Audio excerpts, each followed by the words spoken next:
வெறுப்பு இருக்கும். ஒரு பழைய வீடியோ 2004 சமயத்துல வந்ததுன்னு நினைக்கிறேன். நீங்க சிதம்பரம் அந்த 2004 தேர்தல் முடிஞ்சப்ப பேசியிருப்பீங்க. நான் 2வது இடம் வந்திருக்கேன். இதே ஒரு நடிகன் பண்ணியிருந்தானா எல்லா வார இதழ்களும் அடுத்து 8 வாரத்துக்கு இதை அட்டப்படமா போட்டிருப்பாங்க. நான் பண்ணதை ஒருத்தர் கூட பேசல. அது ஊடக உளவியலை சொல்றேன் நான். எனக்கு நடிகர்கள் மேல உள்ள வெறுப்பு கிடையாது.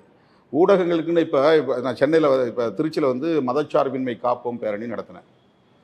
அது ஐடியாலஜிக்கலாக எவ்வளவு முக்கியமான விஷயம், அதுக்கு என்ன முக்கியத்துவம் கொடுத்தாங்க இங்கே இருக்கிற ஊடகங்கள்? லட்சக்கணக்கானோர் திரண்டாங்க. அதுக்கு என்ன முக்கியத்துவம் கொடுத்தாங்க? திமுக கூட்டணியை சார்ந்த ஒரு திமுக கூட்டணிக்கு ஆதரவாக இருக்கிற ஒரு ஏட்லேயே 3வது பக்கத்தில் உள்ள ஒரு 3 காலத்தில் மேடையில் இருக்கிற என் ஃபோட்டோ மட்டும் போட்டு ஒரு செய்தி போட்டிருக்காங்க. அவ்வளோதான். அந்த மாசை போடலை. இதை நான் எப்படி புரிஞ்சுக்கிறது? ஏன் அந்த இவ்வளோ மாசு திரண்டார்கள் போடுறதுல என்ன உங்களுக்கு நட்டம்? ஒரு சாதாரணமாக ஒரு கூட்டம் போடுறாங்க, ஒரு ஆலோசனை கூட்டம் நடத்துகிறாங்கன்னா நடிகர்களாக இருந்தால் அல்லது ஒரு பெரிய பாப்புலரான ஒரு பர்சனாலிட்டி இருந்தால் உடனே முதல் பக்கத்தில் போடுறீங்க, பெரிய செய்தியாக ஆக்குறீங்க. அதில் எந்த கண்டென்ட்டுமே இருக்காது, அரசியலாக எந்த விதமான ஸ்டஃப்பும் இருக்காது. அதுக்கு அவ்வளோ முக்கியத்துவம் கொடுக்குற ஊடக உளவியலை சுட்டி காட்டுறேன் நான். 25 வருஷமாக தேர்தல் அரசியல் இருக்கிற இயக்கம், இன்றைக்கி ஒரு மாநில கட்சியாக அங்கீகாரம் பெற்றிருக்கிற ஒரு இயக்கம், தேசிய அளவில் வந்து மதசார்பின்மைங்கிறது ஒரு த்ரெட்டுக்கு ஆளாயிருக்கு, அச்சுறுத்தலுக்கு ஆளாயிருக்குன்னு சொல்லி ஒரு லட்சக்கணக்கான மக்களை திரட்டி எந்த பின்புலமும் இல்லாமல் நான் ஒரு பேரணி நடத்துகிறேன். அந்த பேரணிக்கு நீங்கள் என்ன முக்கியத்துவம் கொடுத்துருக்கீங்க? இப்போ எவ்வளவு காஸ்ட் ஓரியன்ட் ஜேர்னலிசம் இங்கே இருக்குது, இங்கே இருக்கக்கூடிய ஊடகங்கள் மத்தியில் வந்து எவ்வளவு மோசமான ஒரு உளவியல் இருக்குங்கிறத நான் சுட்டி காட்டுறேன். தொடர்ந்து இருட்டடிப்பு செய்யணுங்கிற நிலையில் தான் இருக்காங்க. ஒரு இத்தனை பேர் வாழ்த்து சொன்னாங்கன்னு போட்டால் அதுலேயும் என் பேரை தானே கடைசியாக போடுறீங்க. அது ஏன்? அதுக்கு அது என்ன காரணம்? நான் முதல்ல போய் அஞ்சலி செலுத்திட்டு வந்தால் கூட கடைசியாக வந்தவங்க பேரை முன்னாடி போடுறாங்க, இப்போ என் பேரை பின்னாடி போடுறாங்க. இதெல்லாம் உளவியலில் இருக்கக்கூடிய ஊடகத்தினுடைய உளவியலாக நான் பார்க்குறேன். அதை நான் சுட்டி காட்டுறேன். எனக்கு மற்றவங்க எங்கள் மேலே இருக்கக்கூடிய வெறுப்பு இல்லை.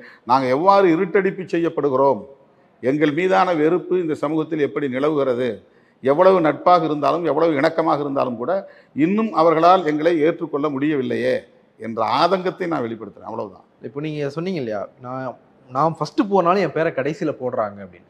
திமுக மீதான குற்றச்சாட்டும் இதுதான் முன்வைக்கப்படுது.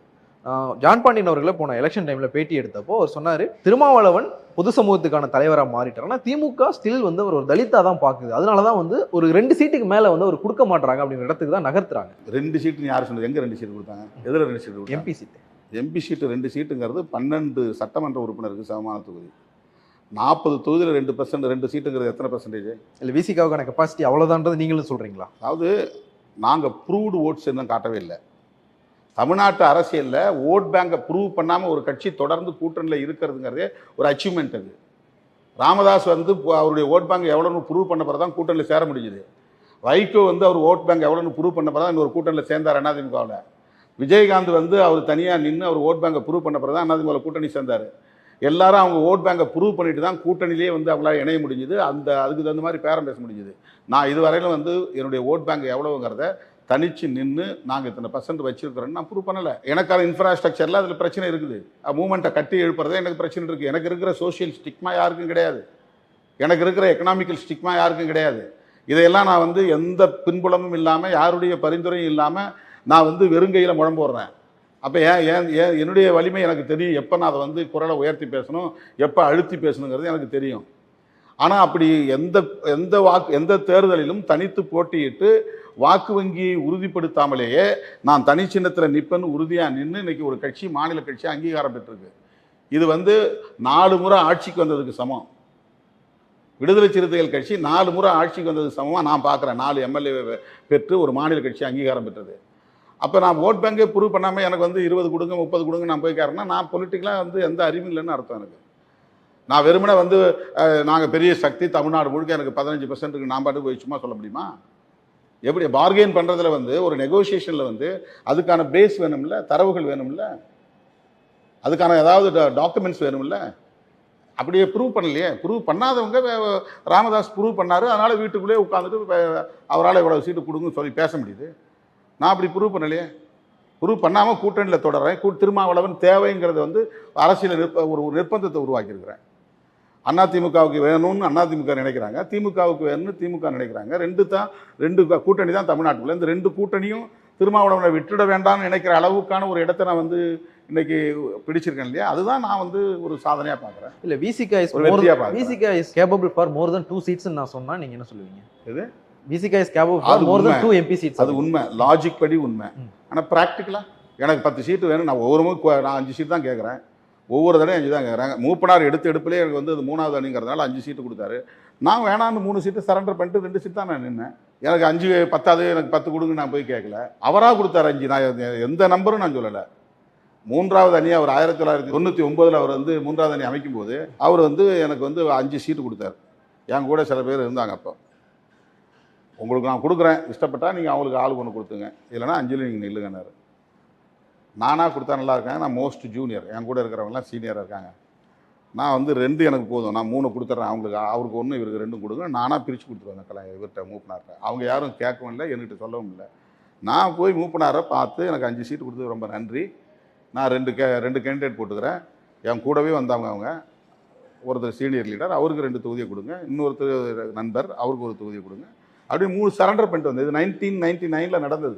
அதுக்கு சாட்சியாக இன்றைக்கும் வந்து பீட்டர் அல்ஃபோன்ஸ் இருக்கிறாரு, அவர் KS அழகிரி இருக்கிறார். அதுக்கு பிறகு கலைஞர் ஒவ்வொரு முறையும் நாங்கள் பார்க்குற போது எனக்கு கலைஞர் வந்து 2001 7 சீட்டு கொடுத்தாரு தமிழ்நாட்டில், 2 சீட்டு கொடுத்தாரு பாண்டிச்சேரியில். நான் சொன்னேன் எனக்கு வந்து இன்னும் கொஞ்சம் கூடுதலாக சீட்டு கொடுங்க, எனக்கு நான் 10 சீட்டு எதிர்பார்க்குறேன் அப்படின்னு. அது 3வது அணி தான். அப்போ வந்து ரொம்ப 3வது அணியில் அப்போ வந்து வெறும் சோஷியல் ஆர்கனைசேஷன்ஸ் மட்டும் இருந்தது, எல்லா பொலிட்டிக்கல் பார்ட்டிஸும் அங்கே இருந்தாங்க, சமூக இயக்கங்கள் மட்டும்தான் கூட்டம் இருந்தாங்க. அப்போ அவர் வந்து கொஞ்சம் தாராளமாக தொகுதியை வந்து எல்லாத்துக்கும் கொடுத்தாரு. அப்போ நான் 10 கேட்டேன், 8 கொடுத்தாரு, மறுபடியும் கூப்பிட்டு ஒரு சீட்டு எக்ஸ்ட்ரா கொடுத்தாரு, 8 சீட்டு கொடுத்தாரு. பாண்டிச்சேரியில் 2 கொடுத்தாரு. அதுக்கு பிறகு ஒவ்வொரு தடவையும் நாங்கள் 15 சீட்டு கேட்குறோம். பார்கெயினில் ஜெயலலிதா விட்டா 15 கேட்டேன், சசிகலாமா தான் பேசுனாங்க, 3 சீட்டில் ஆரம்பித்து 9 சீட்டில் வந்து நின்னாங்க. பாண்டிச்சேரியில் 1 கொடுத்தாங்க, டோட்டல் 10ங்கிற கணக்கு கொடுத்தாங்க. 2011 கலைஞர் வந்து 12 சீட்டு கொடுத்தாரு, கையெழுத்து போட்டோம். தளபதி ஸ்டாலின் வந்து இல்லை கொஞ்சம் பிரச்சனையாக இருக்கும், எனக்கு இந்த 2 சீட்டு வந்து நீங்கள் விட்டு கொடுங்க அப்படின்னாங்க. நான் வந்து லிபரலாக இருந்தேன், நான் பிடிவாதமாக இல்லை. சரி பரவாயில்ல, ஒப்பந்தத்தை மாற்றி 12ங்கிறத 10 ஆக்கி கையெழுத்து போட்டு வந்தேன். இது வந்து ஏடிஎம்கிட்டையும் நான் வந்து அட்ஜஸ்ட் பண்ணி போனேன், டிஎம்கிட்டையும் நான் அட்ஜஸ்ட் பண்ணி போனேன். ஏன் அட்ஜஸ்ட் பண்ணி போகிறேன்னு சொன்னால், இப்போ நான் வந்து தனியாக நின்று என்னுடைய ஓட் பேங்கை ப்ரூவ் பண்ணி இவ்வளோ ஓட்டு எனக்கு இருக்குது, இத்தனை % உங்களுக்கு நான் வந்து ஷேர் பண்ணுறேன் அப்படின்னு அங்கே போய் நான் ஃபைட் பண்ண முடியாதுல்ல. அதனால் இது வந்து இன் பிரின்சிபல் நீங்கள் சொல்கிற மாதிரி எங்களுக்கு MP சீட்டில் 5 சீட்டு கொடுக்கலாம், 6 சீட்டு கொடுக்கலாம், அதுக்கு தகுதியான கட்சின்னு சொல்கிறத நான் வந்து மறுக்கலை. ஆனால் அதை நெகோஷியேட் பண்ணுறதுக்கான பவர் எனக்கு வேணும், அதை நான் ப்ரூவ் பண்ணணும். ப்ரூவ் பண்ண பிறகு கரெக்டு. சோஷியல் இன்ஜினியரிங் கணக்காக இருக்கட்டும், இல்லை ஒரு ஓட் பாலிடிக்ஸ் கணக்கிலேயே விசிகா திமுக பக்கம் இருக்கிறது தான் லாபம் அதிகம். வட மாவட்டங்களை பொறுத்த வரைக்கும் விசிகா திமுக பக்கம் இருக்கிறது திமுகவுக்கு பெரிய லாபத்தை கொடுக்கும் அப்படிங்கிறது தான் தேர்தல் வியூக வல்லுநர்களினுடைய கருத்தா இருக்கு. அப்படி இருக்கும்போது உங்களுக்கு ஒரு டிமாண்ட் இருக்குல்ல, அந்த டிமாண்டை ஏன் வந்து ஒரு சீட்டுக்காக பயன்படுத்த மாட்டீங்கன்றதான் என் கேள்வியா இருக்கு. பயன்படுத்துறேன்னு எப்படி உங்களுக்கு தெரியும்? இல்ல ஒரு மீட்டிங் நடக்கிறதா உங்கள்கிட்ட சொல்ல முடியுமா? எங்கள்கிட்ட சொல்ல முடியாது. நான் ஒரு 5 வருஷமா உங்கள்ட்ட கேட்கணும்னு நினைச்சிருக்க கேள்வியை கேட்டேன். வந்து ஒரு இது வந்து குதர்க்கமான விவாதங்களை ஊடகங்களில் நடத்துறவங்க எழுப்புற கேள்வி நீங்க கேட்கறது. நீங்க வந்து என் மேல ஒரு நல்லெண்ணத்துல கூட கேட்கலாம், ஆனா இது குதர்க்கமானவர்கள் எழுப்புகிற கேள்வி. இது ஏதோ எங்க நலனுக்காக பேசுற மாதிரி பேசுறாங்க, அது உண்மை அல்ல. உள்ளுக்குள்ள என்ன நடக்குது, நாங்க என்ன பேசுறோம், ஏன் வந்து நாங்க அவங்களோட அட்ஜஸ்ட் பண்ணி போறோம் அப்படிங்கிறதெல்லாம் எல்லாத்தையும் வந்து வெளிச்சத்துல பேச முடியுமா? 2019 தொகுதி பங்கீடு ஒப்பந்தம் கையெழுத்து போட்டு வெளில வந்தப்பையும் சரி, 2021 தொகுதி பங்கீடு ஒப்பந்தம் கையெழுத்து போட்டு வெளில வந்தப்பையும் சரி, இந்த 2 முறையும் அண்ணா அறிவாலயத்தில் நீங்க பேசின கண்டென்ட் ஒன்று தான், இந்த சீட் எங்களுக்கு கம்மி தான், தமிழ்நாட்டினுடைய நலனுக்காக நாட்டினுடைய நலனுக்காக இந்த சீட்டை நாங்கள் ஏற்றுக்கிறோம் அப்படிங்கிற வார்த்தையை சொன்னீங்க. குழந்தைங்களுக்கு வந்து பூச்சாண்டியை காட்டி சாப்பாடு ஊட்டுற மாதிரி பாஜகவை காட்டி திமுக உங்களுக்கான சீட்டுகளை தொடர்ச்சியாக குறைச்சிக்கிட்டே இருக்காங்க. இதெல்லாம் இது வந்து ரொம்ப இல்லை, நான் புரிதலுக்காக தான் சொன்னேன், பார்க்குறவங்களுக்கு புரியணுன்றதுக்காக சொன்னேன். பிஜேபி சொல்ல நான் தாங்க பிஜேபி எதிர்ப்பே இங்கே பேசுகிறேன். பிஜேபியை காரணம் காட்டி திமுக எந்த அரசியலும் பண்ணல, எங்களை வந்து குறைச்சி மதிப்பு இல்லை. பிஜேபி எதிர்ப்பில் உறுதியாக இருக்கணுங்கிற அரசியலை வலியுறுத்தி பேசுகிற இயக்கம் எங்கள் இயக்கம் தான். நான் மறுபடியும் சொல்கிறேன், தனிப்பட்ட முறையில் பிஜேபி மேலே எனக்கு எந்த கோபமும் கிடையாது, பிஜேபி தலைவர்கள் மேலே எனக்கு எந்த விமர்சனமும் கிடையாது. அதனுடைய ஐடியாலஜியில் நான் அம்பேத்கர் ஐடியாலஜியை உள்வாங்கினவன், அதனால் எனக்கு வந்து அதில் ஒரு விமர்சனம் இருக்குது. அவங்க எந்த இடத்துலையும் வந்து சாதி ஒழிப்பை பேச மாட்டாங்க, சமூக நீதியை பேச மாட்டாங்க, சமத்துவத்தை பேச மாட்டாங்க, எல்லாம் மத உணர்வுகளை மட்டும்தான் பேசுவாங்க. அதில் எனக்கு முரண்பாடு இருக்குது. அதனால் நான் வந்து அந்த அந்த மாதிரியான கட்சி தமிழ்நாட்டுக்குள்ளே வந்தால் மத ரீதியாக மக்களை பிளவுபடுத்துவாங்க, சாதியம் வந்து ரொம்ப வலிமை பெறும், சாதியவாதிகளின் கை ஓங்கும், அது ஆபத்தான அரசியல் அப்படின்னு நான் சொல்கிறேன். அவ்வளோதான். மற்றபடி எனக்கு பிஜேபி என்ன இருக்குது? பிஜேபி நான் தானே வந்து பிஜேபி எதிர்ப்பை முன்னிறுத்துறேன், திமுக ஒன்று முன்னிறுத்தலையே. ஐயோயோ பிஜேபி வந்துடும், நீங்கள் 2 சீட் வச்சிங்கன்னா அப்படிலாம் அவங்க சொல்லலை, நான் தானே சொல்கிறேன்.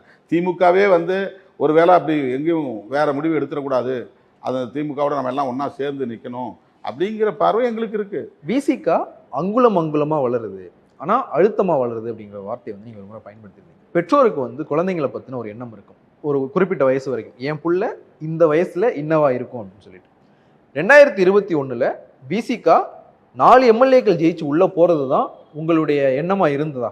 இந்த இந்த வளர்ச்சியை பார்க்கும்போது 2021 நம்ம ஒரு 4 பேர் எம்எல்ஏவா உள்ளே போவாங்க அப்படின்னு தான் நீங்கள் நினச்சிருந்தீங்களா, இல்லை அதோட அதிகமாக நினச்சிருந்தீங்களா? அதாவது 2021 வந்து பேச்சுவார்த்தை நடத்தினதே நீங்கள் சொன்ன அந்த டீம் தான், அவங்க தான் பேச்சுவார்த்தை நடத்தினாங்க, பிரசாந்த் கிஷோருடைய ஆட்கள்.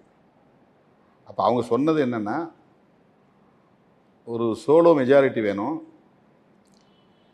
நாளைக்கு திமுகவில் இருக்கக்கூடிய எம்எல்ஏக்களை ஒரு 10 பேரை தூக்குனா கூட ஆட்சிக்கு விடக்கூடாது, அதுக்கு தகுந்த மாதிரி வந்து இவங்க வெற்றி பெற வேண்டிய தேவை இருக்குது, அதனால் நீங்கள்லாம் விட்டு கொடுத்து கொஞ்சம் தோழமை பாராட்டணும்னு அவங்க என்கிட்ட பேசுனாங்க. அதுக்கு நாங்கள் பல நாள் எடுத்துக்கிட்டோம். உங்களுக்கு வெளியே தெரிஞ்சது அறிவிச்சது மட்டும்தான், ஆனால் உள்ளே நடந்தது அதுக்கு பல அமர்வுகள் இருந்திருக்கு, பல விவாதங்கள் நடந்திருக்கு, எதிரும் புதிருமான கருத்துக்கள் வந்து பகிரப்பட்டது, அப்புறம் கோவிச்சுக்கிட்டு வெளியே போகிற நிகழ்ச்சியெல்லாம் நடந்திருக்குது. இது எல்லாத்தையும் நம்ம வெளிப்படையாக சொல்ல முடியாது. அப்புறம் ஒரு புள்ளியில் நாங்கள் வந்து சரி, இந்த நம்பர்ஸ்க்காக நம்ம வந்து ஒரு கூட்டணியை உடைச்சிட்டு வெளியே வரக்கூடாது, அதனால் ஓகே 6 சீட்டுக்கு அன்றைக்கி நாங்கள் ஒத்துக்கிட்டதுக்கு அந்த அடிப்படையில் தான். ஆனால் அன்றைக்கி எங்களுக்கு வந்து ஏற்கனவே 10 தொகுதி இருந்தால் நாங்கள் 12 கேட்கணும் அல்லது 10 அதுக்கு மேலே கேட்கணும் அப்படிங்கிற ஒரு இதில் தான் நாங்கள் ஃபைட் பண்ணோம். அதில் வந்து நாங்கள் மட்டும் இல்லை, அதில் இடதுசாரிகள் உட்பட மதிமுக உட்பட இதே கருத்தை அவங்க முன் வச்சதுனால அவங்க உடன்பட்டாங்க. எல்லாம் நாங்கள் எங்களுக்குள்ளே வந்து ஒரு அண்டர்ஸ்டாண்டிங் இருந்தது, சரி இதை நம்ம வந்து கோஆப்ரேட் பண்ணுவோம் அப்படின்னு. இதை வந்து ஏன் நீங்கள் உங்களால் பெருந்தன்மையாக எடுத்துக்க முடியல, ஏன் அது ஒரு இழிச்சுவாய்த்தனமாக பார்க்குறீங்க? பொலிட்டிக்கல் மெச்சூரிட்டியை ஏன் உங்களால் எடுத்துக்க முடியல? ஏன் அப்படி ஜென்யூனாக இருக்கக்கூடாதா, அப்படி பெருந்தன்மையாக இருக்கக்கூடாதா? இல்லை, அந்த பெருந்தன்மையினால் நமக்கு என்ன கிடைச்சிச்சுன்னு ஒன்று இருக்குல்ல, அது வந்து வெறும் தனிநபர் பயனில் இருந்து சிந்திக்கிற விஷயம். மொத்த தமிழ்நாட்டினுடைய நலனையும் பார்க்க வேண்டியது.